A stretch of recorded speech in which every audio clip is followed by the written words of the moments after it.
Hi friends, कैसे हो आप। Welcome back to the pharma galaxy channel. आज हम बहुत ही इम्पोर्टेंट टॉपिक पे बात करने वाले हैं। Clean room rules you must follow. Pharma company में क्लीन रूम का एक कंसेप्ट है, उसके बारे में हम आज बात करेंगे। फार्मा इंडस्ट्री में क्लीन रूम सबसे इम्पोर्टेंट एरिया होता है। यहाँ एक छोटी सी मिस्टेक भी कंटेमिनेशन क्रिएट कर सकती है और पूरा बैच रिजेक्ट हो सकता है। आज हम जानेंगे क्लीन रूम के इम्पोर्टेंट जीएमपी रूल्स जो हर फार्मा एम्प्लॉय को फॉलो करने चाहिए। आज हम कवर करने वाले इसमें basic GMP basic points, sterile manufacturing safety, GMP compliance rules, avoid contamination और प्रोटेक्ट प्रोडक्ट क्वालिटी। तो चलो स्टार्ट करते हैं।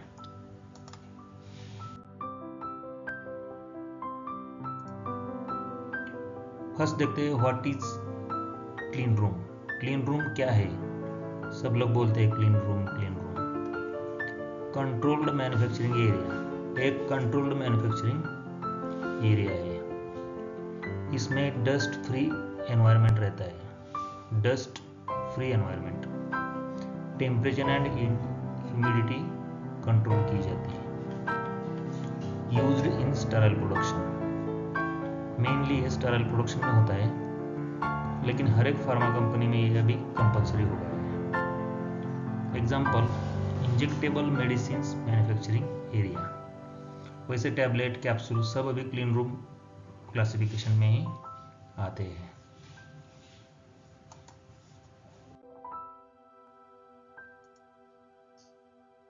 Why clean room rules matter, और इसका इंपॉर्टेंट क्यों है ये clean room rules.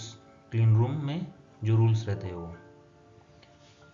Product contamination का चांस बढ़ सकता है, पेशेंट सेफ्टी के लिए, जीएमपी कॉम्प्लायंस के लिए और रेगुलेटरी इंस्पेक्शन के लिए।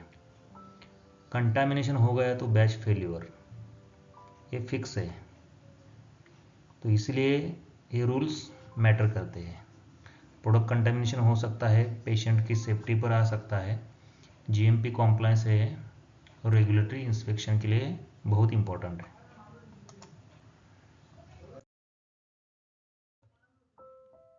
तो देखते हैं इसमें क्या क्या आता है। Proper gowning, wear proper clean room garments. हर एक फार्मा कंपनी में गारमेंट्स रहते हैं। ओवर गाउनिंग, तो ये वाला वो कंसेप्ट है। कोई भी कंपनी में जाओ, आपको क्लीन रूम रूल्स फॉलो ही करने पड़ते हैं। उसमें क्या क्या आता है गाउनिंग में, ओवर गाउनिंग में? Head cap, face mask, gloves, shoe cover और स्टेराइल गाउन, ये सब क्लीन रूम गारमेंट्स में आ जाते हैं। क्यों ये? No exposed skin allowed. Pharma में एक्सपोज्ड स्किन अलाउड नहीं है, इससे कंटामिनेशन होने के चांसेस बढ़ जाते हैं, इसलिए हम ओवर गाउनिंग करते हैं। इसमें ये कंटेंट आते हैं: head cap, face mask, gloves, shoe cover और स्टेराइल गाउन।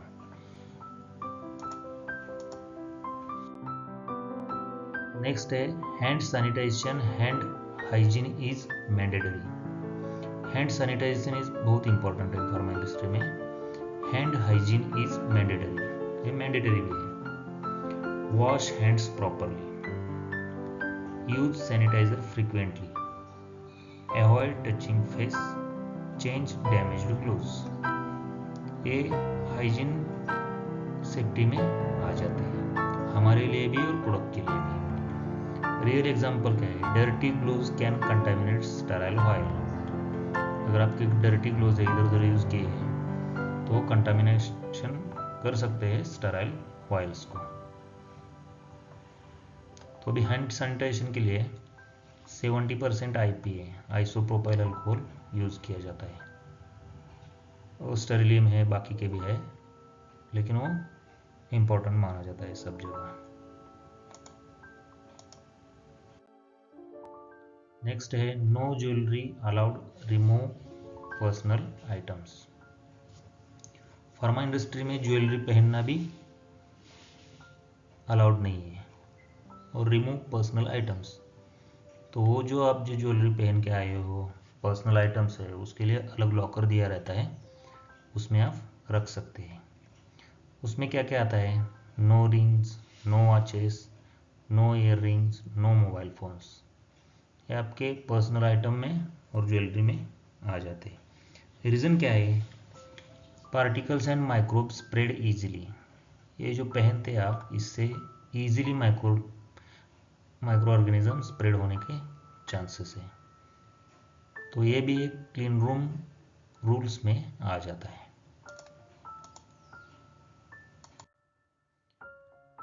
नेक्स्ट है entry procedure, follow entry SOP.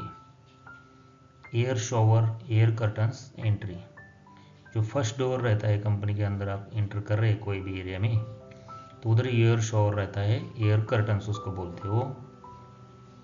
Step over bench, cross over bench use, cross over bench रहता है, जो पहले से इस फील्ड में है उनके लिए तो ये कुछ भी नहीं है, उनको सब मालूम है इसके बारे में। जो नए लोग हैं उनको समझने के लिए थोड़ा मुश्किल हो जाएगा।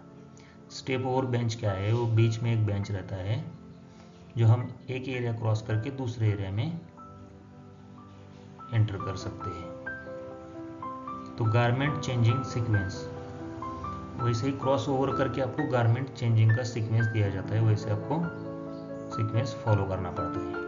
Sanitisation before entry, before entry आपको अपने हैंड्स सैनिटाइज करने होते हैं। इंपॉर्टेंट क्या है, ऑलवेज फॉलो एसओपी सीक्वेंस, जो भी एसओपी में सीक्वेंस दिया है वैसे ही आपको एंट्री करना पड़ता है, प्रोडक्शन एरिया में या क्रिटिकल एरिया में कोई भी रहेगा।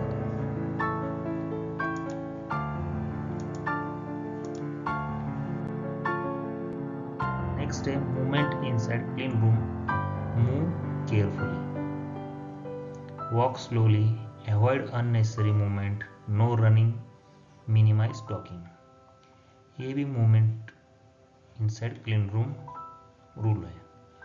रीजन क्या होता है, फास्ट मूवमेंट इंक्रीजेस पार्टिकल्स।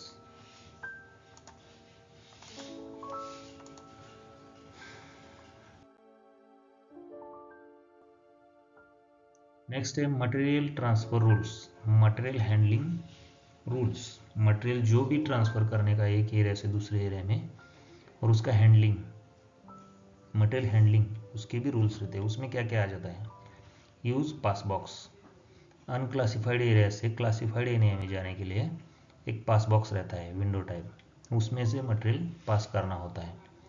उस टाइम वन डोर ओपन किया जाता है वन टाइम, उधर वाला डोर क्लोज रहता है, और जब अंदर का डोर खोलते हैं तो बाहर का डोर क्लोज होता है। उसमें हेफा फिल्टर और यूवी लाइट भी रहते हैं। तो ये हो गया use pass box for material transfer के लिए। दूसरा है सरफेस सैनिटाइजेशन, जो भी सरफेस है अंदर फार्मा इंडस्ट्री में उसको सैनिटाइजेशन करने के लिए पड़ता है। थर्ड है लेबल चेकिंग, हर एक मटेरियल का लेबल आपको चेक करना पड़ता है, material name, AR number, gross weight, net weight, tare wait.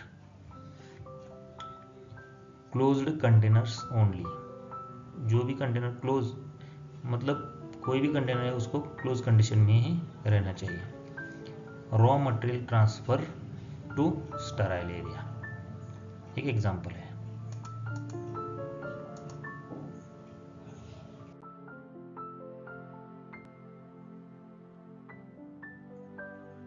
Next है clean room behaviour, professional behaviour.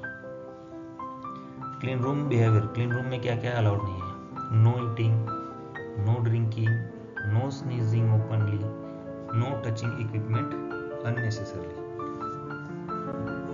Warning, human behaviour is biggest contamination source, human का बिहेवियर ही बिगेस्ट कंटामिनेशन का सोर्स हो सकता है। तो इसलिए क्लीन रूम में ईटिंग के लिए अलाउड नहीं है, ड्रिंकिंग के लिए नहीं, स्नीजिंग तो नहीं होना चाहिए, और टचिंग इक्विपमेंट अननेसेसरी इक्विपमेंट को टच भी नहीं करना चाहिए।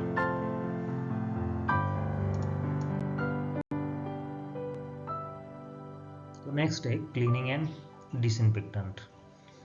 क्लीनिंग अलग प्रोसेस है और डिसइंफेक्शन अलग प्रोसेस है। क्लीनिंग में आपको सरफेस एरिया क्लीन करना पड़ता है, तो उसको क्लीनिंग एजेंट यूज़ करे जाते हैं, फाइन वॉश, ऐसा जो फोमिंग एजेंट है वो क्लीनिंग एजेंट में आ जाते हैं। डिसइंफेक्टेंट, जो भी एरिया है उसको डिसइंफेक्टेंट करना पड़ता है। तो क्या है, daily cleaning is important in pharmaceutical industry. Scheduled disinfection, जो भी शेड्यूल में डिसइंफेक्टेंट दिए हैं उसको यूज़ करने का है। यूज़ अप्रूव्ड केमिकल्स, जो केमिकल अप्रूव्ड है QC से वो, तो उसको डिसइंफेक्टेंट के नाम पे हम यूज़ कर सकते हैं। उसमें डेटॉल, सेवलॉन, ग्रामिसिड, इको फ्रेंडली, ऐसे डिसइंफेक्टेंट आ जाते हैं। रिकॉर्ड मेंटेनेंस, उसका रिकॉर्ड मेंटेन करना पड़ता है, कितना यूज़ किया, कितना परसेंटेज में यूज़ किया, कितनी क्वांटिटी यूज़ की, वो उसका सब रिकॉर्ड मेंटेन करना पड़ता है। उसमें किसने बनाया, किसने चेक किया, कितना टाइम उसका पीरियड है, होल्डिंग पीरियड, ये भी उसमें लिखना पड़ता है। एग्जाम्पल क्या है, IPA cleaning before operation. IPA से क्लीन करने का है, SSK और ये जो अपने इक्विपमेंट है उसको क्लीन करने के लिए बिफोर ऑपरेशन आइसोप्रोपाइल अल्कोहल से क्लीनिंग करना जरूरी है।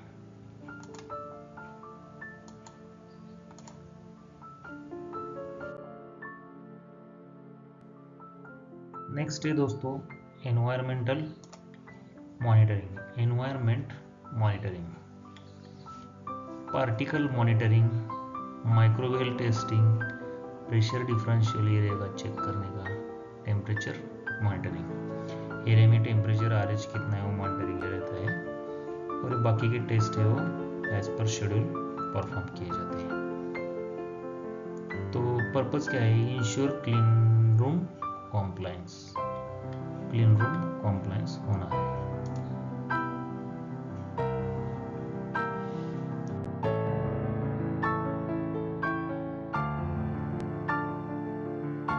तो कॉमन मिस्टेक्स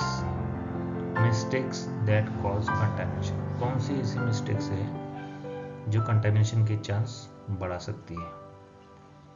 अभी जो हमने रूल्स देखे हैं, जो रूल्स आपने नहीं फॉलो किए वो बन गए आपके mistakes.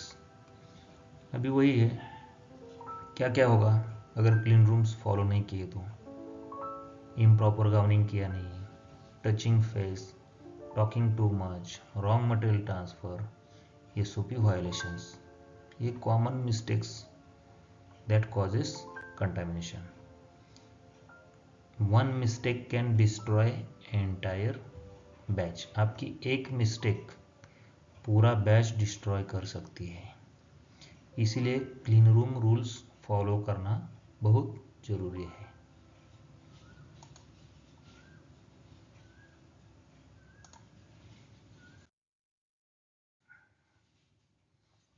Inspection risk during regulatory inspection, regulatory inspection जब होता है तो कौन से रिस्क बढ़ सकते हैं, CCTV monitoring, documentation checks, operator behaviour review, GMP observation risk.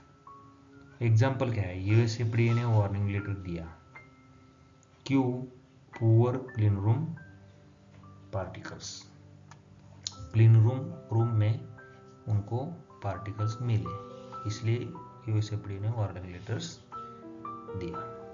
तो ये हो गया क्लीन रूम्स न फॉलो करने का नतीजा।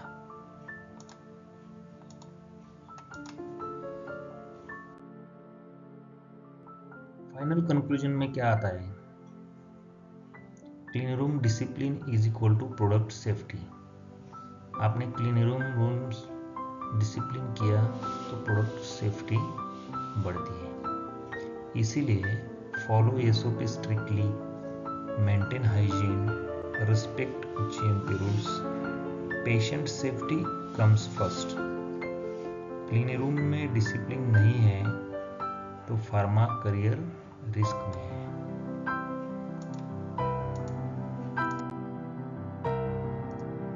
Friends, like, share and subscribe the Pharma Galaxy channel for more real pharma career videos. मिलते हैं एक नए टॉपिक में नेक्स्ट वीडियो में। तब तक बेस्ट ऑफ लक।